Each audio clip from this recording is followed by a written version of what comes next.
आप सभी को नमस्कार। इस वीडियो में हम चर्चा करने जा रहे हैं कि एंगुलर आउटलाइंस कैसे मार्क करें और फाइल करें तथा गैप्स में इंसर्ट को कैसे फिट करें। उद्देश्य: इस वीडियो के अंत तक आप ये सब कर पाएंगे।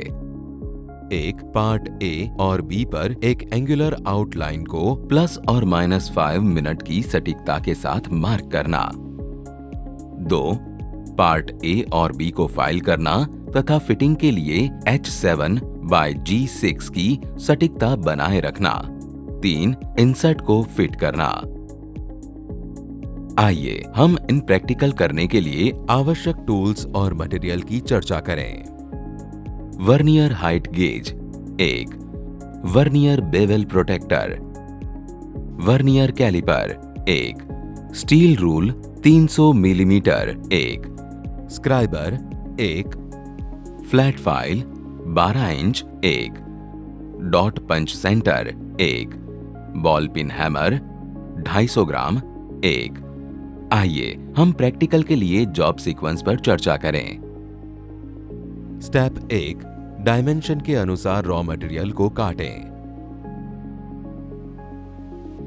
स्टेप 2. राइट एंगल को फाइल करना तथा वर्नियर हाइट गेज और वर्नियर बेवल प्रोटेक्टर के साथ पार्ट ए और बी को मार्क करें।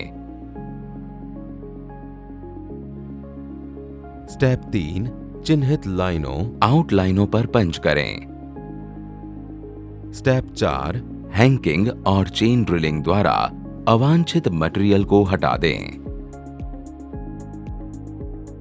स्टेप 5. प्लस और माइनस 0.02 मिलीमीटर और एंगुलर और प्लस और माइनस 5 मिनट की लीनियर सटीकता के साथ पार्ट ए और बी फाइल करें।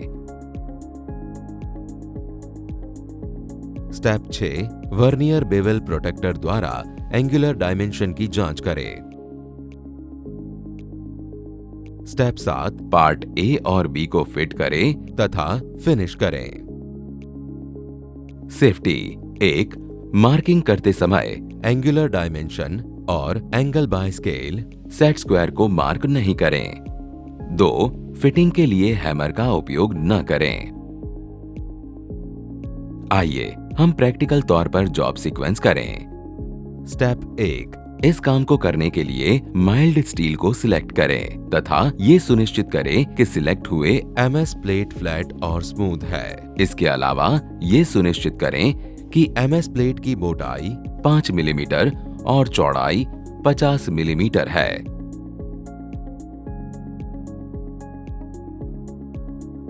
स्टेप 2. MS प्लेट को वर्क बेंच पर रखें। ट्राई स्क्वायर की मदद से सीधेपन के लिए प्लेट के बाहरी हिस्से की जांच करें। यदि प्लेट का बाहरी हिस्सा सीधा नहीं है तो स्क्राइबर की मदद से एक सीधी रेखा चिन्हित करें। स्टेप 3. वर्नियर स्केल की मदद से प्लेट पर 72 मिलीमीटर की लंबाई नापें तथा स्क्राइबर का उपयोग करके एक लाइन खींचें जब तक लाइन स्पष्ट दिखाई ना दे। स्टेप 4. अब बेंच वाइज वर्क पीस को फिक्स करें तथा लीवर का उपयोग कर इसे कसकर रखें ताकि वाइस जॉब को कसकर पकड़ सके। स्टेप 5. हेक्सो फ्रेम की मदद से प्लेट को 72 मिलीमीटर के लिए काट लें। स्टेप 6. वाइस के टॉप पर अतिरिक्त सामग्री को फेस करते हुए वर्क पीस को घुमाएं तथा वर्क पीस की सरफेस को फ्लैट फाइल से फाइल करना शुरू करें ताकि सरफेस पर अतिरिक्त मटेरियल को हटाया जा सके। स्टेप 7. अब एक वर्नियर कैलिपर का उपयोग करें तथा 72 मिलीमीटर लंबाई और 50 मिलीमीटर चौड़ाई के MS पीस को मापें। स्टेप 8. बेंच वाइज में लीवर को अनलॉक करें, जॉस के बीच वर्क पीस सेट करें तथा फ्लैट फाइल के साथ वर्क पीस की सरफेस पर फाइलिंग करना शुरू करें।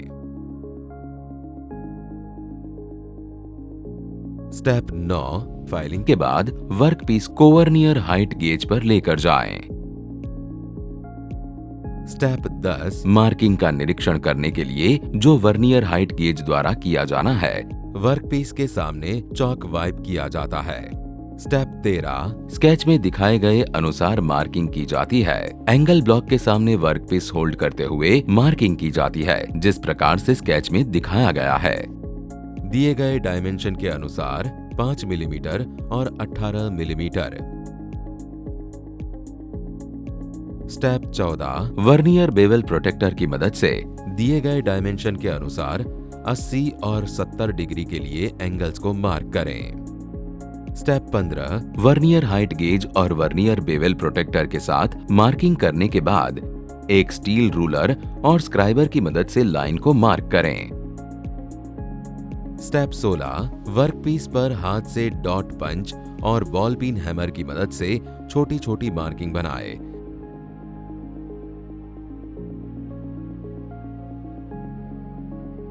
ताकि कटिंग आसानी से की जा सके। स्टेप 17 बेंच वाइज के जॉस के बीच वर्कपीस को होल्ड करने से एकदम सीधी कटिंग हो सकेगी। स्टेप 18 हेक्सो फ्रेम द्वारा कटिंग करें तथा ये सुनिश्चित करें कि पंच मार्किंग से आगे कटिंग ना हो। स्टेप 19 कटिंग के बाद आपके पास दो जॉब होगी, पार्ट ए और बी। स्टेप 20 बेंच वाइज के जॉस के बीच जॉब पीस को रखें तथा फाइल की मदद से फाइलिंग शुरू करें ताकि वर्कपीस स्मूथ हो। स्टेप 21 पार्ट ए और बी दोनों फाइल किए गए हैं। स्टेप 22 दो वर्कपीस ए और बी को इकट्ठा करके अलाइनमेंट की जांच करें। स्टेप 23 एक वर्नियर कैलिपर लें और सटीकता की जांच करें। दोनों पार्ट ए और पार्ट बी के हर एक आकार के डायमेंशन की जांच करें।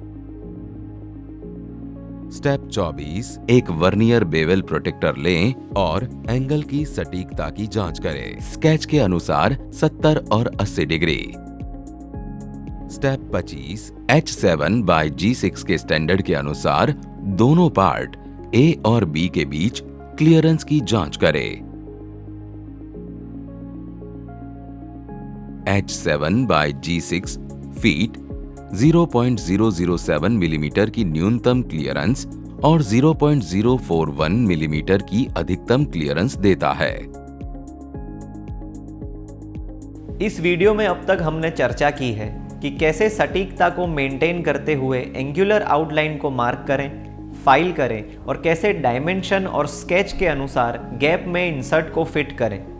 मुझे उम्मीद है कि इस वीडियो को देखने के बाद आप प्रैक्टिकल तौर पर ऐसा करने में सक्षम होंगे।